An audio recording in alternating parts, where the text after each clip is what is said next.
परमात्मने नमः। यथार्थ गीता, श्रीमद् भगवत गीता, अथ चतुर्थोऽध्याय।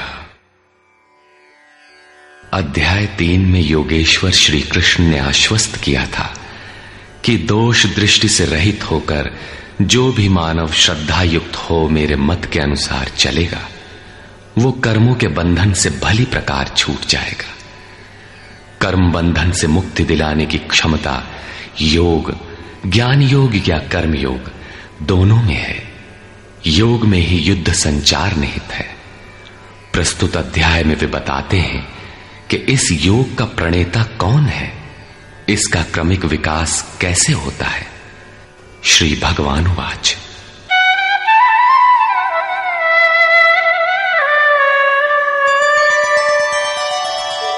इमं विवस्वते योगं प्रोक्तवानहमव्ययम् विवस्वान्मनवे प्राह मनुरिक्ष्वाकवे ब्रवीत्।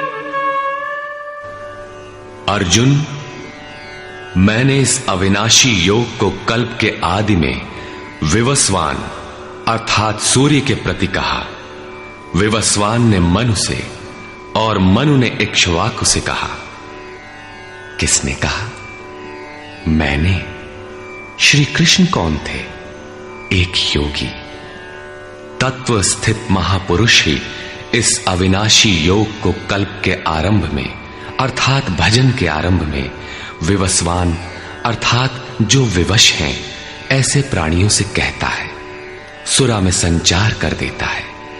यहां सूर्य एक प्रतीक है, क्योंकि सुरा में ही वो परम प्रकाश स्वरूप है और वहीं उसके पाने का विधान है। वास्तविक प्रकाशदाता अर्थात सूर्य वहीं है। ये योग अविनाशी है। योगेश्वर श्री कृष्ण ने कहा था कि इसमें आरंभ का नाश नहीं होता। इस योग का आरंभ भर कर दें तो ये पूर्णत्व दिलाकर ही शांत होता है। शरीर का कल्प औषधियों द्वारा होता है, किंतु आत्मा का भजन से होता है। भजन का आरंभ ही आत्मकल्प का आदि है। ये साधन भजन भी किसी महापुरुष की ही देन है।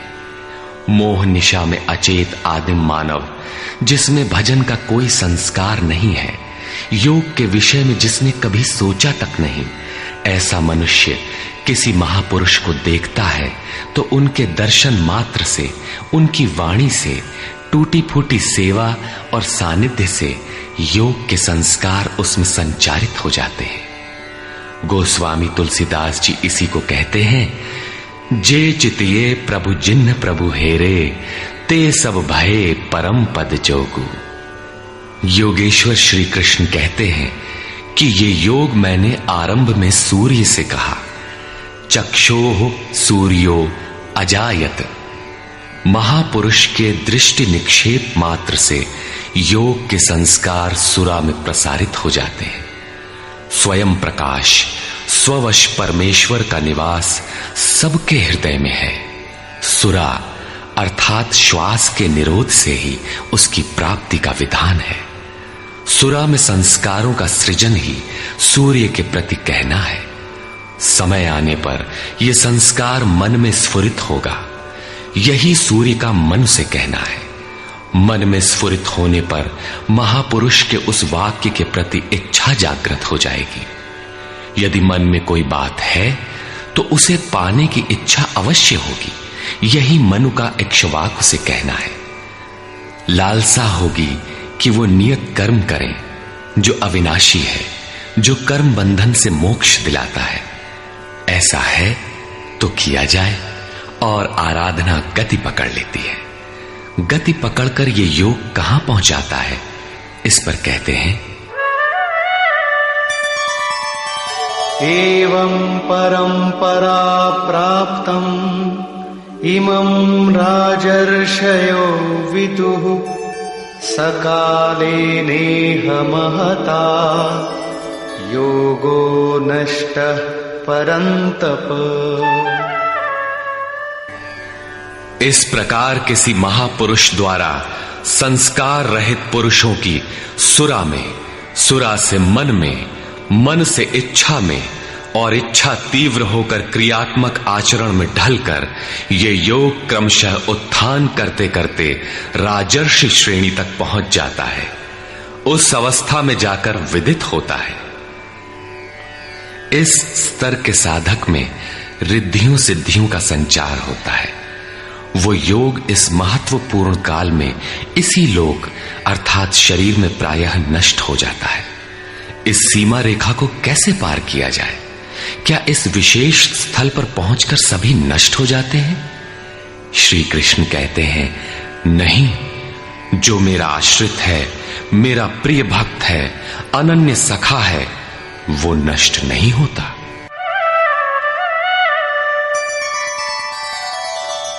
स एवायं मया तेद्य योगः प्रोक्तः पुरातनः भक्तोऽसि मे सखा चेति रहस्यं ह्येतदुत्तमम्। वो ही ये पुरातन योग अब मैंने तेरे लिए वर्णन किया है, क्योंकि तू मेरा भक्त और सखा है, और ये योग उत्तम रहस्यपूर्ण है। अर्जुन क्षत्रिय श्रेणी का साधक था, राजर्षि की अवस्था वाला था, जहां रिद्धियों सिद्धियों के थपेड़े में साधक नष्ट हो जाता है। इस काल में भी योग कल्याण की मुद्रा में ही है, किंतु प्रायः साधक यहां पहुंचकर लड़खड़ा जाते हैं। ऐसा अविनाशी किंतु रहस्यमय योग श्री कृष्ण ने अर्जुन से कहा, क्योंकि नष्ट होने की अवस्था में अर्जुन था ही। क्यों कहा? इसलिए कि तू मेरा भक्त है, अनन्य भाव से मेरे आश्रित है, प्रिय है, सखा है। जिस परमात्मा की हमें चाह है, वो सद्गुरु परमात्मा आत्मा से अभिन्न होकर जब निर्देशन देने लगे, तभी वास्तविक भजन आरंभ होता है। यहां प्रेरक की अवस्था में परमात्मा और सद्गुरु एक दूसरे के पर्याय हैं। जिस सतह पर हम खड़े हैं, उसी स्तर पर जब स्वयं प्रभु हृदय में उतर आए, रोकथाम करने लगे, डगमगाने पर संभालें, तभी मन वश में हो पाता है। मन बस होई तबही जब प्रेरक प्रभु बरजे। जब तक इष्ट देव रथी होकर आत्मा से अभिन्न होकर प्रेरक के रूप में खड़े नहीं हो जाते, तब तक सही मात्रा में इस पथ में प्रवेश ही नहीं होता। वो साधक प्रत्याशी अवश्य है, लेकिन भजन उसके पास कहां? पूज्य गुरुदेव भगवान कहा करते थे, हो हम कई बार नष्ट होते होते बच गए, भगवान ने ही बचा लिया। भगवान ने ऐसे समझाया, ये कहा। हमने पूछा, महाराज जी, क्या भगवान भी बोलते हैं, बातचीत करते हैं? बोले, हां, हो, भगवान ऐसे बतियावत हैं जैसे हम तुम बतियाई, घंटों बतियाई और क्रम न टूटे। हमें उदासी हुई और आश्चर्य भी कि भगवान कैसे बोलते होंगे, ये तो बड़ी नई बात है। कुछ देर बाद महाराज जी बोले, काहे घबराता है, तो हूं से बतियाई हैं। अक्षरशः सत्य था उनका कथन, और यही सख्य भाव है। सखा की तरह वे निराकरण करते रहें, तभी इस नष्ट होने वाली स्थिति से साधक पार हो पाता है। अभी तक योगेश्वर श्री कृष्ण ने किसी महापुरुष द्वारा योग के आरंभ, इसमें आने वाले व्यवधान, उससे पार पाने का रास्ता बताया। इस पर अर्जुन ने प्रश्न किया। अर्जुन उवाच,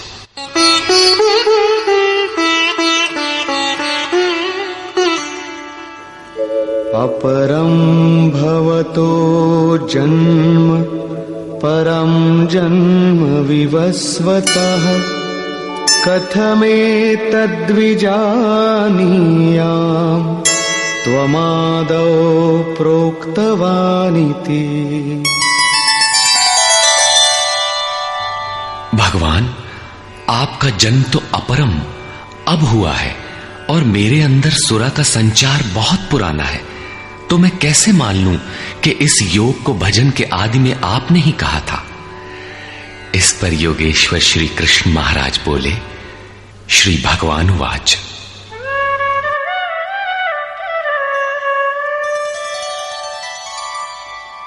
बहूनि मे व्यतीतानि जन्मानि तव चार्जुन, तान्यहं वेद सर्वाणि न त्वं वेत्थ परन्तप।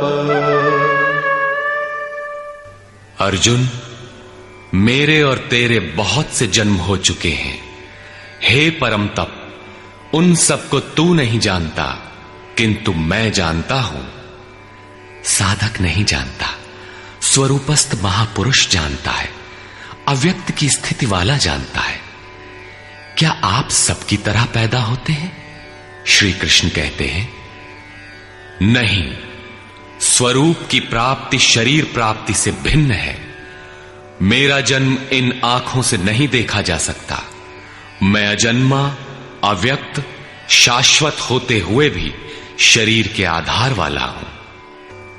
अवधू जीवत में कर आशा, मुए मुक्ति गुरु कहे स्वार्थी, झूठा दे विश्वासा। शरीर के रहते ही उस परम तत्व में प्रवेश पाया जाता है। लेश मात्र भी कमी है तो जन्म लेना पड़ता है। अभी तक अर्जुन श्री कृष्ण को अपने समान देहधारी समझता है। वो अंतरंग प्रश्न रखता है, क्या आपका जन्म वैसा ही है जैसा सबका है? क्या आप भी शरीरों की तरह पैदा होते हैं? श्री कृष्ण कहते हैं, अजोपि सन्नव्ययात्मा भूतानामीश्वरोऽपि सन्, प्रकृतिं स्वामधिष्ठाय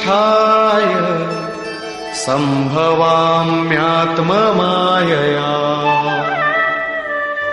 मैं विनाश रहित, पुनः जन्म रहित और समस्त प्राणियों के स्वर में संचारित होने पर भी अपनी प्रकृति को अधीन करके आत्म माया से प्रकट होता हूं। एक माया तो अविद्या है, जो प्रकृति में ही विश्वास दिलाती है, नीच एवं अधम योनियों का कारण बनती है। दूसरी माया है आत्म माया, जो आत्मा में प्रवेश दिलाती है, स्वरूप के जन्म का कारण बनती है। इसी को योग माया भी कहते हैं, जिससे हम विलग हैं। उस शाश्वत स्वरूप से ये जोड़ती है, मिलन कराती है। उस आत्मिक प्रक्रिया द्वारा मैं अपनी त्रिगुणमयी प्रकृति को अधीन करके ही प्रकट होता हूं। प्रायः लोग कहते हैं कि भगवान का अवतार होगा तो दर्शन कर लेंगे। श्री कृष्ण कहते हैं कि ऐसा कुछ नहीं होता कि कोई दूसरा देख सके। स्वरूप का जन्म पिंड रूप में नहीं होता। श्री कृष्ण कहते हैं,